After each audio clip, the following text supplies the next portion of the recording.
Oui, je suis un peu offusqué que quand il y a des élus du RN qui soient là, il n'y en ait pas un de nos responsables qui disent venez, parlez-nous de vos idées, et comme ça on ira débusquer. Qu'est-ce que vous pensez de tel ou tel sujet? Pas sur la forme, mais dans le fond. Allez au fond de vos propositions et on verra là. Et je pense que tout le monde aura cet éclairage et se dire oui, finalement, on ne peut pas voter pour ces gens-là parce que c'est pas nous, tout simplement.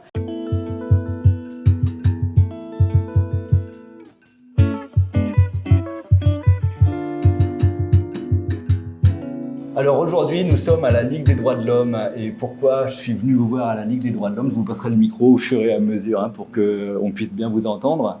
C'est parce que à Parallèle Sud, on entreprend un travail sur l'extrême droite, qu'on appelle aussi la peste brune, allusion à Albert Camus et son roman La Peste. On a le sentiment que l'extrême droite est en train de prendre de plus en plus de place à chaque élection, peut-être même finir par accéder au pouvoir. Et je pensais que la première des choses à faire, c'est d'essayer de définir ce qu'est l'extrême droite, ce qu'est la peste brune. Vous, à la Ligue des droits de l'homme, comment vous envisagez la chose? Comment vous définissez? On cherche là une définition. Monsieur Rivolo, alors. Tenez-vous. Oui, l'extrême droite, en France, c'est Vichy, c'est le fascisme, et c'est aussi, je dirais, le nazisme. Mais il faut que ce soit clair dans la tête des gens. Quand on dit fascisme, nazisme, il faut des images fortes. Adolf Hitler, Mussolini, ça c'est parlant. Après, les camps de concentration. Oui. Voilà. Je pense qu'il faut frapper l'imaginaire. Les gens ont oublié l'histoire, ne connaissent plus l'histoire. Donc c'est important de dire que l'extrême droite, c'est ça, l'image qu'on doit avoir. Alors évidemment, ça c'est le passé. Mais aujourd'hui, vous avez raison quand vous dites que on voit, je dirais, le développement, en sous-marin, mais on a peur que ce sous-marin sorte de l'eau. Et je crois que beaucoup de personnes pensent à cela. Et j'ai l'impression que même des gens sont déjà défaitistes à ce niveau. Donc il y a un combat à mener. Et là, on y va fort en faisant déjà le parallèle avec Mussolini, Hitler. Comment on peut définir leur mouvement? Ces gens-là, qu'est-ce qu'ils proposaient à la population pour gagner dans les urnes, dans un premier temps, et qu'on pourrait retrouver aujourd'hui? Alors, dans notre équipe, nous avons un historien. Et ce sera l'occasion, cette fois-ci, de passer la parole à l'historien qui va définir lui-même un petit peu ce dont vous nous demandez. D'accord. Rémi? Donc, parole à Rémi. Alors, Rémi Cerveau. Une définition de l'extrême droite. C'est ce qu'on me demande là. Oui. Comme le disait Jean-François, l'extrême droite est née de mouvements plus anciens, notamment le fascisme avec Mussolini et Hitler également. Et puis le rejet de l'autre, c'est-à-dire le racisme ou la xénophobie. On s'appuie là-dessus. Ce parti s'appuie là-dessus. Et aussi s'appuie aussi sur du mensonge parce qu'ils font oublier ce passé-là. Ouais. C'est-à-dire Jean-Marie Le Pen, on n'en parle plus. Alors qu'il a eu un très grand rôle dans le combat contre De Gaulle, par exemple, dont Marine Le Pen aujourd'hui se dit prêt. Donc voilà. Et pour les raisons peut-être du développement de l'extrême droite, c'est que les gens, peut-être, là je vais être critique, ils ont peut-être une inculture politique, une pauvreté en connaissance historique aussi, ce qui fait que les mensonges du Front National passent facilement. Moi, j'entends autour de moi, on a essayé la droite, ça n'a pas marché, on a essayé la gauche, ça n'a pas marché, on va essayer Marine Le Pen. Et quand on dit les gens, ces gens-là, on leur dit attention, là, tu t'orientes vers quelque chose qui ressemblait à Mussolini, qui ressemble à Hitler. Est-ce que ça leur parle? Souvent, vraiment? Ça ne leur parle pas, justement. D'où je parlais de cette pauvreté historique qui font que les gens ne se retournent pas vers le passé pour essayer de comprendre. Pour eux, le Front National, je dis le Front National, le Rassemblement National, c'est un parti comme un autre. Pour eux, il n'y a pas de différence. C'est là le danger du Front National. Il se fait passer pour un parti comme un autre. Alors que c'est un parti, je dirais le mot, raciste, xénophobe, qui ont peu de solutions à apporter. À part l'Europe, sortir de l'Europe ou mettre les étrangers dehors, ils ont très peu de solutions. En plus, ils ont un langage qui ressemblerait presque au langage du communisme. C'est ça, il y a racisme et xénophobie, donc on a les premiers critères. Quand vous dites ça peut ressembler au communisme, c'est-à-dire on est populiste, on se dit à la fois de gauche et de droite. Exactement. Quand on entend les membres du Front National, ben, ils s'adressent aux pauvres, aux démunis, comme le fait le Parti communiste, comme lui le faisait avant. Et ça parle aux gens. Donc, qui ne voient pas plus loin que ce discours-là, qui n'essayent pas de creuser ce qu'il y a derrière. Ouais. Voilà. Je pouvais éventuellement. Voilà. Et on a accueilli pendant qu'on discutait le trésorier Ludovic Dallot, c'est ça hein? Bonjour. Alors, je voudrais revenir un petit peu sur, du point de vue philosophique. Les gens, c'est la peur de l'autre. L'autre, c'est l'étranger. Mais on a oublié que l'autre, c'est moi-même. C'est mon altérité. Donc, mes connaissances au niveau de la culture, des faits historiques, une culture aussi de l'humanité. L'autre, c'est moi. Voilà. Et cette méconnaissance de moi-même qui suis l'autre fait que on a diabolisé l'autre pour mieux manipuler les gens. Et je dirais même au niveau, cette fois-ci au niveau pédagogique, il y a un travail à faire dans les écoles, dans le programme, je dirais, qui doit être instauré dans les établissements scolaires. Il y a un travail de fond qui doit être fait. On demande à un jeune aujourd'hui qui est Mussolini, il ne connaît pas. Non. Donc, le Front National fait partie de l'histoire, je dirais, de l'Europe, de la France. Il faut qu'on en parle. Et on voit les méfaits, où cela a conduit. Et donc, comme tout à l'heure disait notre Rémi Cerveau, il disait qu'on a banalisé, c'est devenu normal, c'est un parti normal. Mais non, c'est un parti qui a fait des dégâts, c'est un parti qui est xénophobe, qui est raciste. Et peut-être on peut comparer ça au cyclone. Quand il n'y a pas de cyclone pendant une longue période, on a oublié le cyclone, donc on ne fait plus assez attention à bien construire sa maison. Je On a dirais, peut-être oublié le fascisme et le racisme. je dirais, vous avez très bien trouvé, je dirais, la comparaison. C'est que, vous avez bien vu, des cyclones. Que s'est-il passé? Les gens ont oublié d'élaguer la nature, le paysage autour d'eux, pour éviter les dégâts. Donc, comme le cyclone, le temps qui n'est pas passé, ben, c'est devenu normal, naturel. Donc, il ne faut pas oublier. Et peut-être que ce qu'il ne faut pas oublier, c'est les dégâts. Quand on parle de Mussolini et Hitler, ils ont combien de morts sur la conscience, ces gens-là, quoi? Des millions. Des millions? Qui en parle encore? Voilà. Donc, c'est important de commémorer l'histoire. Voilà. Dominique, toi qui maîtrise bien, je dirais, l'historique Le peuplement de la Réunion est un peuplement divers, est un peuplement fait d'immigration. Et pour autant, on voit que le Front National ou le nouveau Rassemblement National, dont Mme Le Pen a dit quand même qu'il ne fallait pas de renier le passé glorieux du Front National, et fait des scores à La Réunion et ça nous inquiète. Voilà. Alors comment lutter? D'abord par l'éducation, d'abord par la discussion, connaître un peu son histoire, et puis aussi tous les jours, choisir la voie de la solidarité. La grande déclaration des droits de l'homme, dont René Cassin a été l'un des rédacteurs, et après avoir été membre pendant 30 ans de la Ligue des droits de l'homme, après fini prix Nobel, comme vous le savez, parle de la famille humaine. La famille humaine. Oui, il n'y a pas de race, il y a une famille humaine. Et nous prenons la solidarité entre les hommes et les femmes, entre tous les êtres humains, et l'égalité, la fraternité. Et ce qui est difficile aujourd'hui, c'est que justement l'extrême droite, le Rassemblement national, avance masqué, comme on ne cesse de le répéter.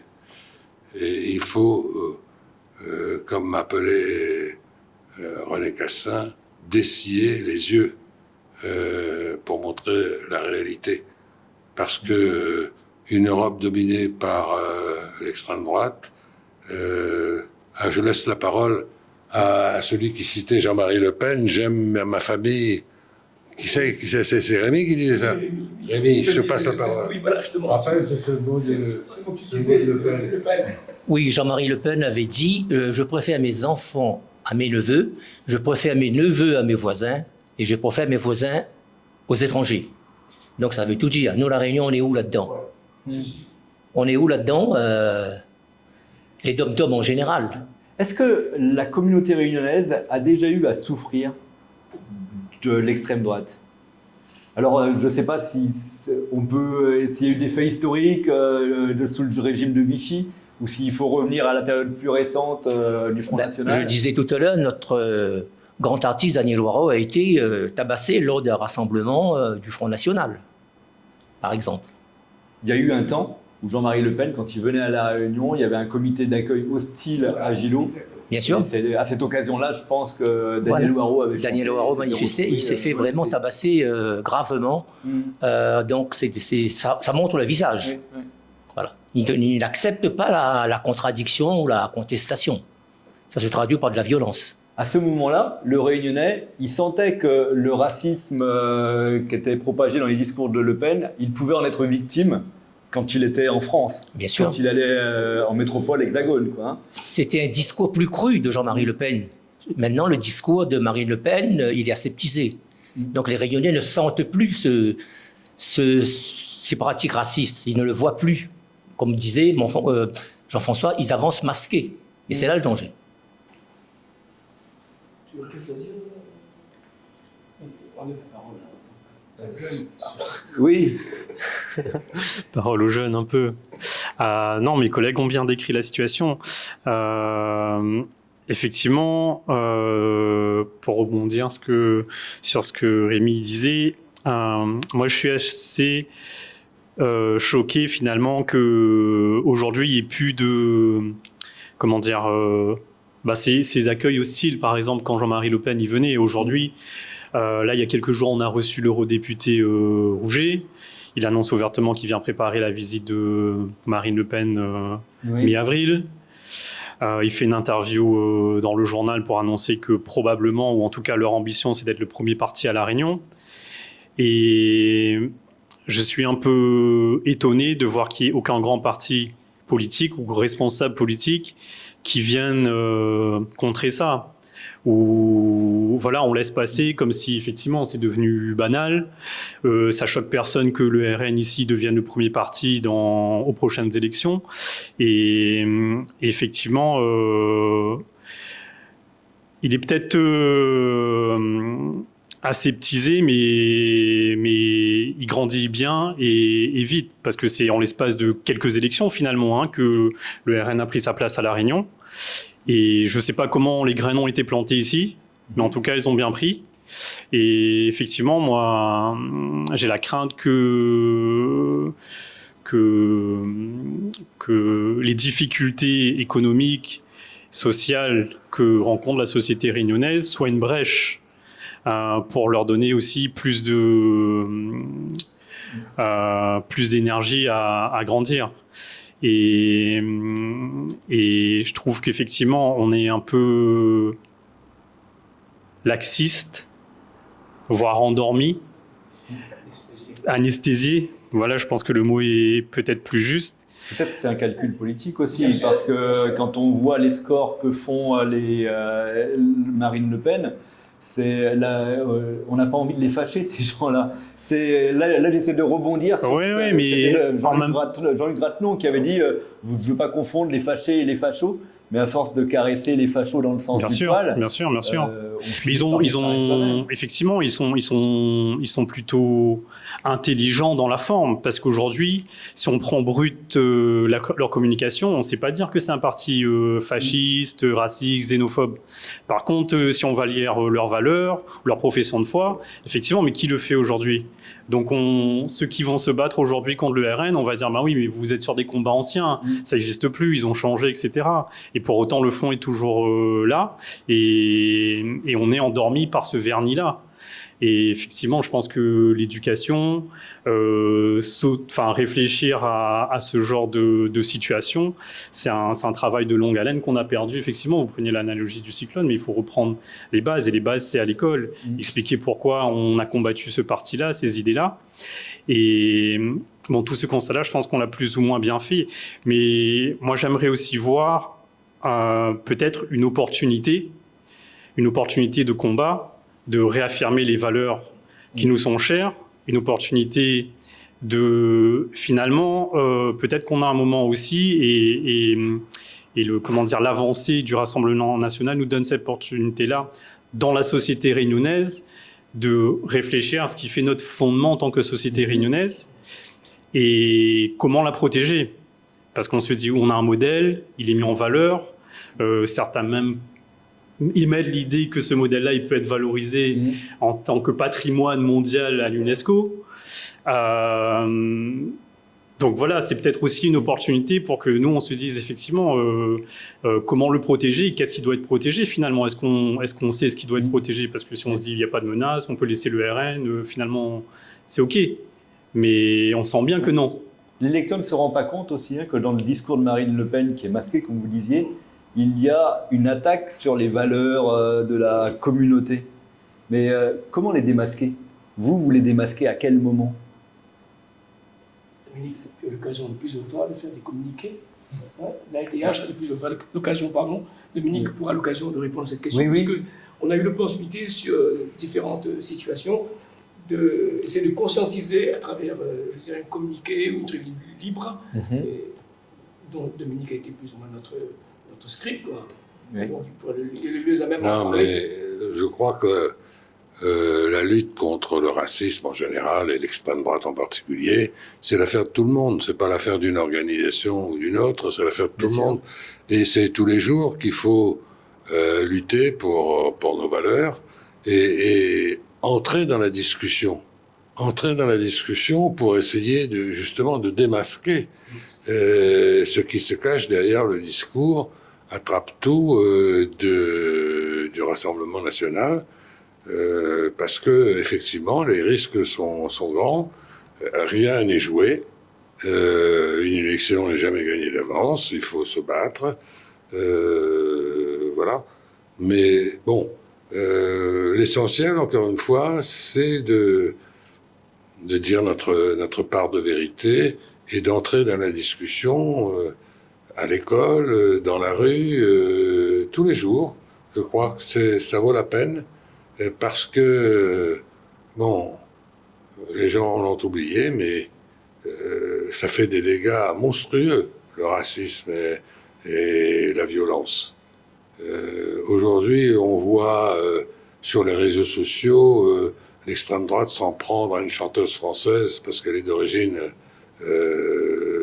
africaine et qu'elle est pressentie pour chanter aux Jeux Olympiques. Oui, Aya Nakamura. Voilà, vous avez cité. Mais quand je vois aussi que le racisme se répand et qu'on est obligé de faire une loi contre la discrimination capillaire, parce qu'on a des cheveux afro et que, on se dit dans quel monde on vit là, il faut peut-être réagir un petit peu. Et bon, Rémi, il a pris le parti, il arrache son coco, comme ça, il n'a pas de discrimination. Oui. Non, il plaisante, mais en même temps, même dans la société réunionnaise où on a appris à vivre ensemble, où on est métissé, où on a des origines diverses, on voit que les discours du Front National, qui surfent sur tous les mécontentements, arrivent à obtenir des résultats électoraux, et c'est quand même très inquiétant. Alors, moi, je reviendrai un petit peu sur rebondir ce que venait de dire Ludovic. C'est l'occasion, comme il a dit, c'est très bien dit, de réagir. Les valeurs, les idées du Front National sont un obstacle pour nous. Mais l'obstacle, c'est pas pour s'arrêter devant l'obstacle. L'obstacle va nous permettre de nous élever, de le contourner. Donc, il faut persévérer. Et dans le mot persévérer, vous voyez. Donc, c'est important de faire un diagnostic de la montée du Front National On le sait en Europe, et on le sait très bien dans les Dômes, en général dans les Dômes. Et l'exemple le plus flagrant, c'est Mayotte. Donc, ça veut dire quelque part, et nous, à La Réunion, les dernières élections l'ont prouvé, et ces idées vont à l'encontre de ce que nous sommes génétiquement parlant, ce que nous sommes dans notre histoire, de ce que nous sommes, je dirais, dans notre philosophie, le vivre ensemble. Et qui est, tout à l'heure, il disait que ce qui pourrait être, je dirais, patrimoine mondial. Donc, on a oublié qu'on a des valeurs. Nos valeurs ne sont peut-être pas mises en avant pour mieux contrer. Et je dirais que cette inculture fait que c'est le terreau. C'est le terreau. Et en plus, quand on voit, je dirais, les difficultés que le gouvernement européen, même la France, hein, les difficultés économiques, et les gens sont déçus. Vous voyez, voilà, dernièrement, 10 milliards, on nous dit que voilà, ce sont les petits qui vont s'y mettre pour racoler tout ça. Et les petits n'ont jamais été à la manette. Donc, ça crée le mécontentement. Et qui ouvre les bras en face? Ben, c'est le Front National. Alors, cela va s'ajouter l'immigration. Ça, c'est quelque chose où les gens sont très sensibles. Et vous voyez, Aya Nakamura, c'est l'exemple parfait. Dès qu'on a su qu'elle pouvait être la représentante, tout de suite, il y a eu une vague antiraciste. Raciste. Pardon, je m'excuse, raciste, et on a vu à tous les niveaux. Que ce soit les hommes politiques, que ce soit dans le business, les hommes d'affaires, dans le showbiz, et dans le peuple, il y a des gens qui ont pris parti. Et pour revenir sur ce que vous disiez sur Mayotte, où il y a une communauté, à La Réunion, il y a une communauté qui pourra être victime du racisme quand elle se retrouve en France. Comment vous expliquez que ça c'est quand même nouveau, en tout cas pour La Réunion, peut-être que Mayotte c'était déjà plus ancien, qu'on vote quand même extrême droite, alors qu'avant, La Réunion c'était la fierté. Je me rappelle en 2001 ou 2002, quand Le Pen était arrivé au deuxième tour, La Réunion était le département qui avait le moins voté pour Le Pen. Oui, je me souviens. Voilà. Et aujourd'hui, c'est un département qui vote le plus pour sa fille. Comment ce basculement a pu s'opérer alors que c'est notre ADN? Je donnerai la parole parce que Richard n'a pas encore parlé et je pense qu'il a des raisons pour expliquer un petit peu cette situation. Les raisons de la montée, je dirais, de l'extrême droite, c'est tout simplement un constat qu'on fait au jour d'aujourd'hui, c'est que nos hommes politiques que nous avons aujourd'hui, depuis on va dire une quinzaine d'années, ont laissé faire ce genre de pourrissement, je dirais, de la situation. Si on en est là aujourd'hui, ils ont leur responsabilité. Il ne faut pas seulement constater, quand il y a un problème, on monte un petit coup au créneau, mais dans la réalité des faits, on a un certain nombre de faits passés et historiques qui nous démontrent qu'on doit prendre des mesures et se projeter. Donc, je dis dans tout ça, nous avons eu, nous, des dirigeants à La Réunion, des hommes politiques, des carrures, etc.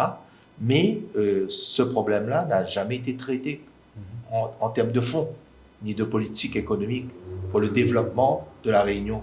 Si on a un développement, je dirais, de l'ensemble de la population, on n'arriverait pas à ce résultat, à cette situation qu'aujourd'hui a le Rassemblement national, tout simplement. Parce que le Rassemblement national, anciennement Front National, comme je disais, c'était marginal. Il y a eu des élus à La Réunion. Il y a eu un député, c'est ça, Jean Fontaine, qui, par un tour de passe-passe, était devenu député Front National. Mais c'était une exception. Oui. Aujourd'hui, c'est plutôt la jeune génération qui irait vers le Front National? Moi, je pense que oui, parce qu'on a une génération qui a été squeezée. Excusez. Donc, cette génération-là, qui a aujourd'hui, on dira, dans la soixantaine, la montée, ce sont pas ces gens-là qui iront voter pour le Rassemblement national. Mais c'est une couche de population beaucoup plus jeune, qui, aujourd'hui, voient qu'ils sont dans la misère, qui n'arrivent pas à trouver leur place, à s'insérer dans cette société-là. Donc, ils sont prêts à tout ce qu'on leur fait miroiter, tout simplement. Peut-être ajouter aussi que effectivement, c'est peut-être les jeunes mais dans le vote, mais quand on regarde ceux qui représentent le RN ici, c'est pas forcément des jeunes. Quand on regarde les représentants du Rassemblement national, c'est peut-être 40, 50 à monter. Ouais. Les représentants qui ont pris la carte et qui veulent développer le RN ici. Donc, ils ont quand même un vécu de la Réunion, de la société réunionnaise. C'est pas des jeunes qui se disent bon, ben, on est en difficulté. Effectivement, peut-être que c'est dû à l'immigration ou les raisons que porte le RN. Enfin, moi, j'y crois pas trop. Pour autant, ils peuvent aller chercher les votes des jeunes, mais les représentants, c'est pas les jeunes. Ça, c'est un premier constat que je fais. Et pour répondre à votre question et compléter la réponse de Dominique sur comment les débusquer finalement, alors qu'ils ont un message policé et qu'on les laisse avoir ce message policé, ben, c'est d'aller à la confrontation. C'est-à-dire et rejoindre aussi, faire le point avec ce que disait mon collègue, c'est quel responsable politique aujourd'hui, quand il y a un élu du Rassemblement national vient, propose une interview ou une confrontation pour échange des idées. C'est se battre sur les idées qu'il faut aller. Si on les laisse installer, diffuser leurs idées dans la société sans les contrer, bah forcément ça crée, on a dit, le terreau il est là pour que ça grandisse. Mais moi je suis un peu offusqué que quand il y a des élus du RN qui soient là, il n'y en ait pas un de nos responsables qui disent venez, parlez-nous de vos idées, et comme ça on ira débusquer. Qu'est-ce que vous pensez de tel ou tel sujet? Pas sur la forme, mais dans le fond. Allez au fond de vos propositions et on verra là. Et je pense que tout le monde aura cet éclairage et se dire oui, finalement, on ne peut pas voter pour ces gens-là parce que c'est pas nous, tout simplement. Mais on ne fait pas cet exercice-là de confrontation, de réflexion des idées. Et je pense que ça manque. Et effectivement, aujourd'hui, c'est des organisations, des associations comme la Ligue des droits de l'homme, avec d'autres, qui essayent tant bien que mal avec les moyens et l'espace public qu'on veut bien nous donner ou qu'on peut prendre. Mais on n'a pas le poids d'un parti politique qui est capable de faire cette confrontation-là. Donc je pense que oui, il y a un manque et peut-être une volonté. Je ne sais pas si on peut dire une volonté consciente de laisser faire pour arranger les votes. Mais en tout cas, si ça a été fait aujourd'hui, faut réparer ça et prendre nos responsabilités. C'est vrai, je me souviens, c'était en 2012, ou peut-être la dernière fois où un élu s'était opposé, c'était Claude Haro, maire de Saint-Louis. Il y avait une visite de Marine Le Pen dans un temple vers le Gol, et il y avait des coups de pied échangés. Et maintenant, et c'est nouveau cette année, il y a des élus, je dirais pas de premier plan, mais quand même des élus connus, comme Jean-Jacques Morel, comme Jean-Luc Poudroux, qui prennent leur carte au RN. Comment vous estimez ce changement-là de positionnement des élus, où maintenant des élus osent prendre leur carte au RN? J'ai envie de répondre par une boutade en rappelant la phrase du général de Gaulle concernant Pétain. La vieillesse est un naufrage, et parfois le naufrage commence très jeune. Donc là encore, éducation, culture, discussion sont nécessaires pour rappeler exactement que, encore une fois, le Rassemblement national n'est pas un parti comme les autres. Il a été fondé par les admirateurs d'Hitler et de Mussolini. Il y avait même un membre des SS qui se trouvait trésorier du parti FN. Et Madame Le Pen, quand elle a changé de nom, elle a dit c'est simplement un changement de nom. On ne renie rien. Et on va faire mieux. Donc, encore une fois, ce parti avance masqué. Et c'est dans la discussion, la confrontation, que l'on peut tenter de montrer son vrai visage. En tout cas, si l'on espère que ce sera mieux l'Europe demain ou la France avec l'extrême droite, il y a de quoi s'inquiéter, parce que l'histoire montre suffisamment que ces partis-là sèment la violence et veulent détruire la démocratie, tout simplement. Donc, il nous faut parler, il nous faut continuer, il nous faut persévérer, Oui. percer et voir. Voilà. Ouais. Persévérer. On parlait Et je- souvent de l'eupénisation des esprits.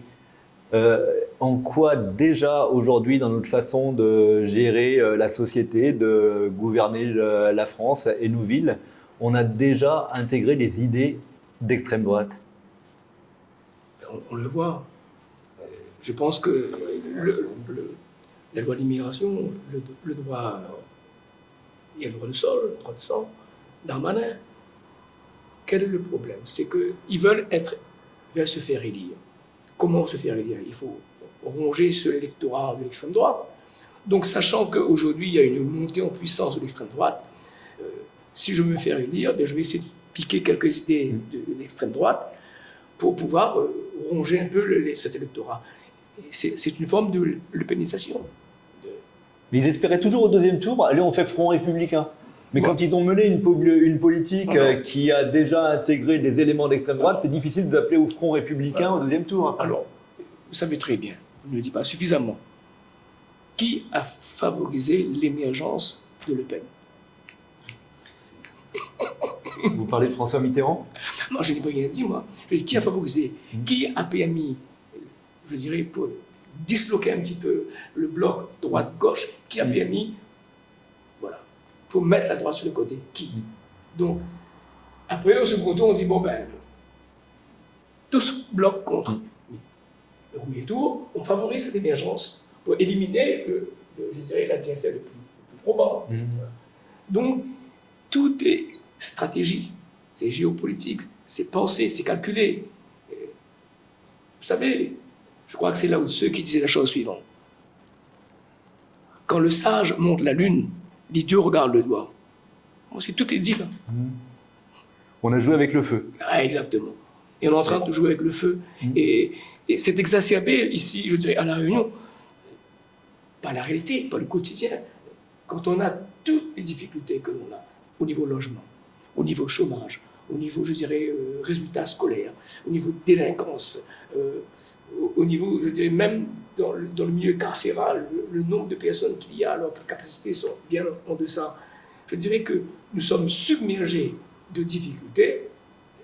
Vous savez, quand quelqu'un se noie, n'importe quelle branche est bonne à prendre. Après, les difficultés sont peut-être un peu exagérées. C'est Bien que sûr. la délinquance qu'on met aujourd'hui en une de tous les médias Alors. ou de tous les réseaux sociaux, elle est moins forte qu'elle ne l'était dans les années 90. Merci de me tendre La perche. la perche.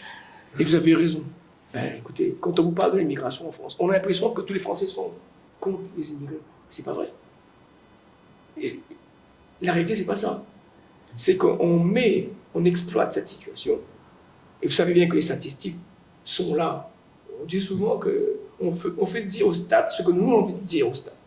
Donc on utilise des chiffres qui sont erronés et on fait croire aux gens que la réalité,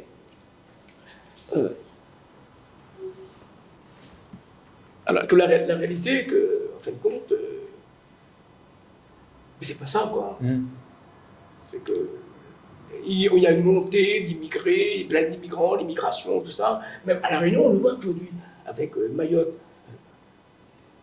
Ce sont Justement, l'extrême droite a toujours trouvé des boucs émissaires. Voilà. Alors, pour les Mahorais, c'était probablement les Comoriens. Voilà. Et maintenant, pour les Réunionnais, on a mis à un moment donné les Sri Lankais qui sont venus par quelques dizaines par bateau, quelques centaines, admettons. Oui. Et les Mahorais, ça nous met dans une situation très embarrassante, quoi. On parlait de communauté, de liens communautaires, et là, on est en train de se diviser. C'est voulu. Diviser pour mieux régner. Qui divise et qui veut régner? La solution est là. Et on le sait très bien que, en fin de compte, quand on parle des Maoris, des Comoriens, des Sri Lankais, nous sommes tous des descendants de ces gens-là. Nous sommes fils de migrants. L'humanité est migrante depuis toujours. Les gens ont oublié. Alors donc, je ne dis pas là qu'il y a des fondements, je dirais, de l'humanité qu'on a zappés, qu'on n'a plus mis en avant. Donc, on se jette sur des, je dirais, on revient sur la haute Tse, quoi. Voilà. Ce qui n'est pas important devient important, on fait croire que c'est important. Et donc, on est sur l'important, qui n'est pas important. On est manipulé, et c'est extrêmement important de le savoir. C'est cette manipulation mentale, cette emprise, je dirais même une emprise mentale. sur les gens. Exactement. Et si on parle de responsabilité, les médias, on n'en a pas parlé, ils ont une très grosse responsabilité. En montant en épingle le moindre petit fait qui arrive, fait par un immigré, quelquefois ou souvent. Donc, on monte ça en épingle et il n'y a qu'à écouter les chaînes nationales pour entendre. Comme ils n'ont pas de quoi se mettre sous la dent, ben le moindre petit fait, ils sautent dessus et les gens croient que c'est la réalité. Donc, je pense que les médias ont également une très grosse responsabilité. Et les médias se portent particulièrement mal aujourd'hui. On l'a vu en France avec les fortunes Bolloré qui prennent une grosse audience. Et à La Réunion, on est en train de perdre la presse écrite. Là. C'est la mondialisation. Parce que ça fait moins de buzz aussi. Hein. Sur les sites, si tu veux avoir de la pub, il faut avoir des clics. Pour avoir des clics, et ben, en effet, on va passer ce genre de montée en épingle d'un acte de délinquance. Tant pis si on ne sait pas qui l'a fait, hein. L'essentiel c'est de laisser le doute au départ. Quoi. C'est le buzz. C'est un peu le parallèle qu'on peut faire avec les hommes politiques, pour revenir à votre question, qui prennent la carte du RN finalement. Le seul calcul qu'ils font, c'est de récolter des voix et surfer sur la vague.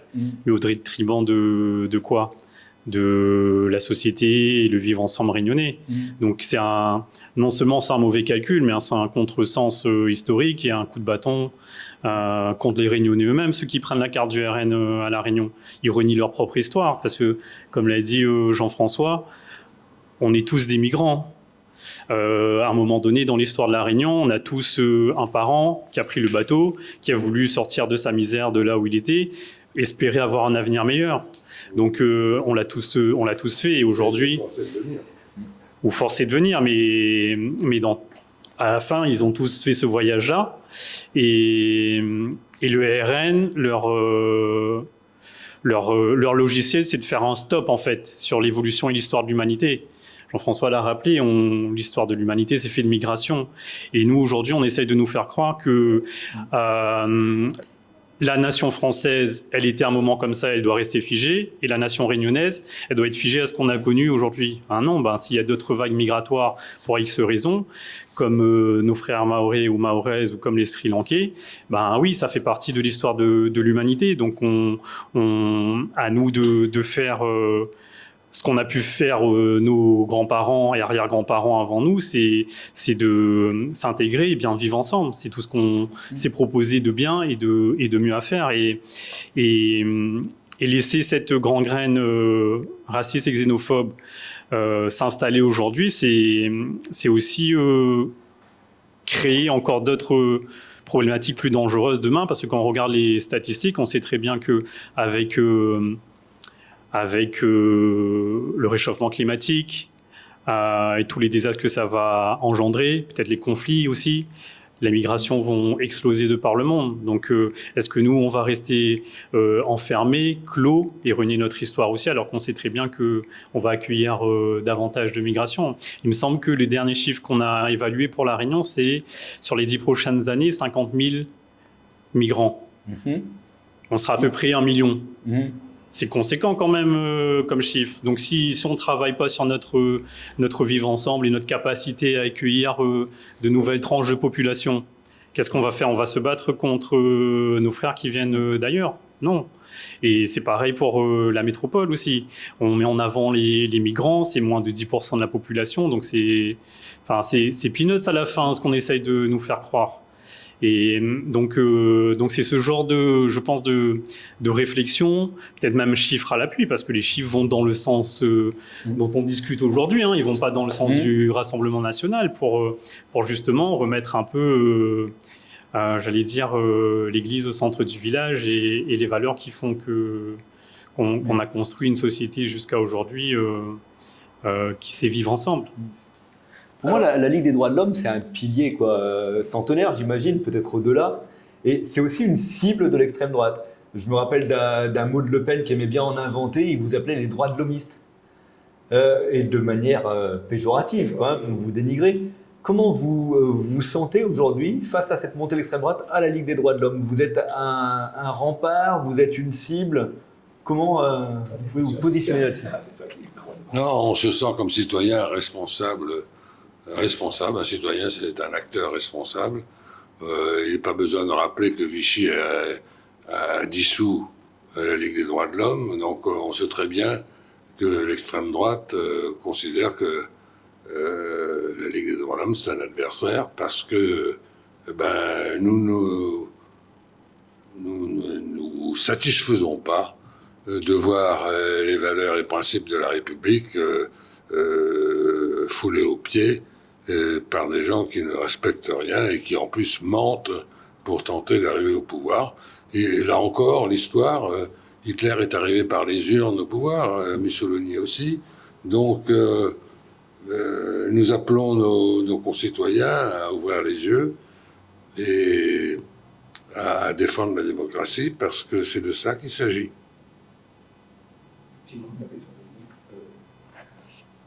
Je veux dire par là que quand on entre sur un territoire français, c'est un état de droit, dans une république démocratique.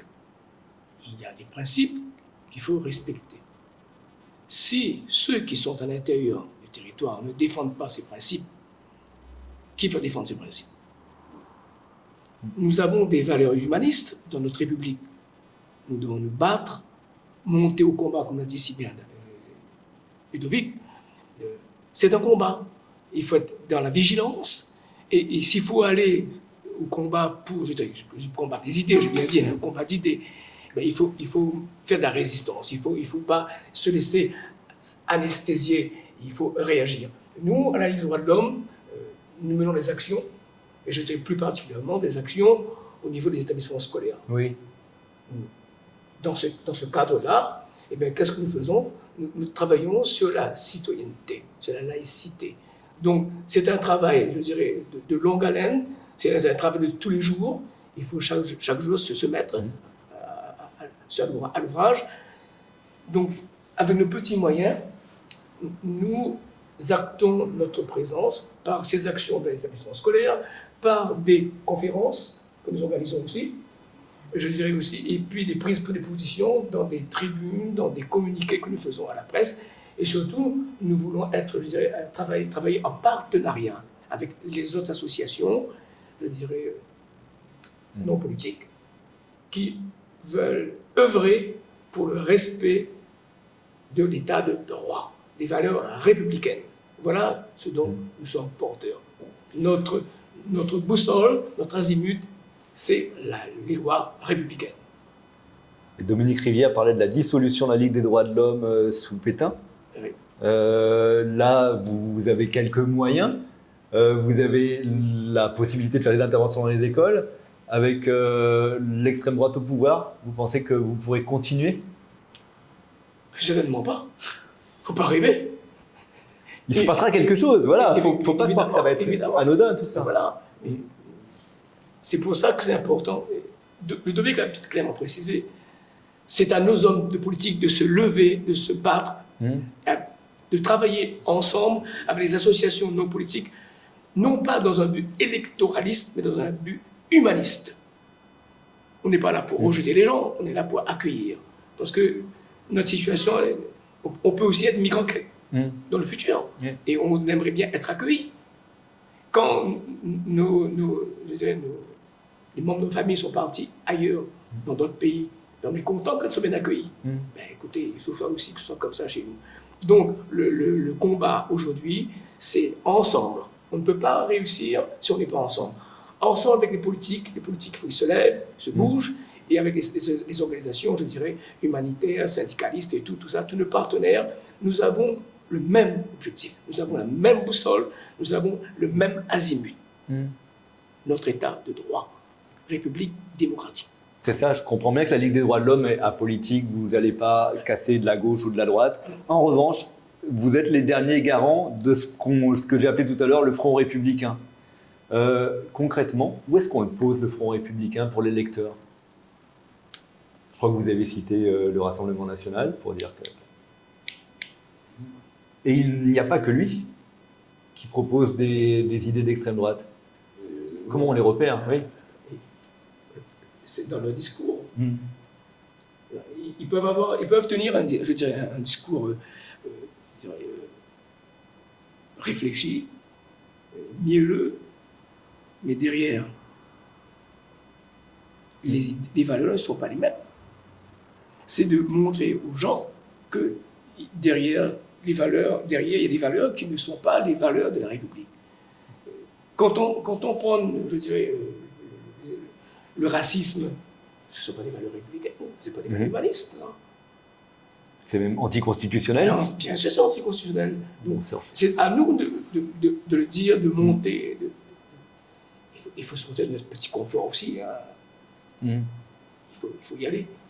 Et je pense que cette émission d'aujourd'hui, là, cet entretien-là, je pense que c'est le début, je dirais, d'une longue série où on aura, avec d'autres partenaires, à exprimer notre attachement profond aux valeurs humanistes, aux valeurs républicaines, qu'est les valeurs de notre pays. Voilà. Merci, c'était l'idée. C'était l'idée de départ. Je ne sais pas si quelqu'un a une conclusion à rajouter. On parlait comment détecter les idées du Front National. Il y a dont pas seulement le Front National, Éric Zemmour, qui fait partie de leur famille. Il a bien dit qu'il fallait franciser les prénoms. Et que c'était pas normal qu'en France, on s'appelle Mohamed ou... voilà. Donc ça, c'est un argument type qui montre bien leurs idées. Pas besoin d'être super intelligent pour comprendre ça. Et je pense que... Le jeune Bardella, propre sur lui, vient d'affirmer que jamais M. Le Pen n'a été antisémite. Alors il a été condamné plusieurs fois pour ses propos négationnistes sur les chambres à gaz, etc. Donc oui, le masque est présent, mais la vérité sous le masque est toujours aussi très présente chez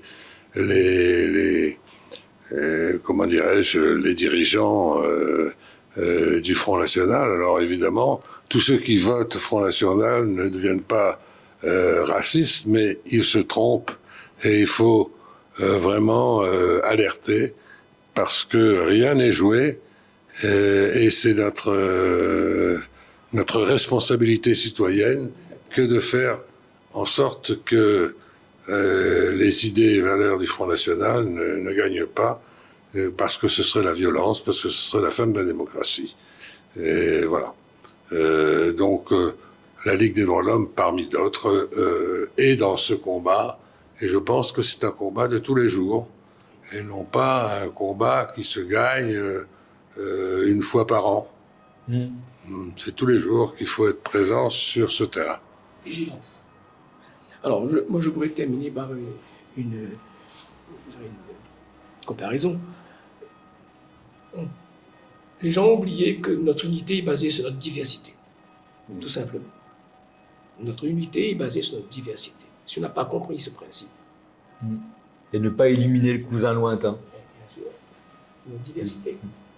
Et je dirais, le réunionnais dans ses gènes, comme l'être humain en général, c'est un métissage. Nous sommes tous des métis sur la Terre. Si vous avez aimé cette vidéo de Parallèle Sud, média réunionnais indépendant, partagez-la. Et si vous voulez soutenir la liberté de la presse, faites un don sur notre site parallèlesud.com. L'info est un droit, mais elle a un prix.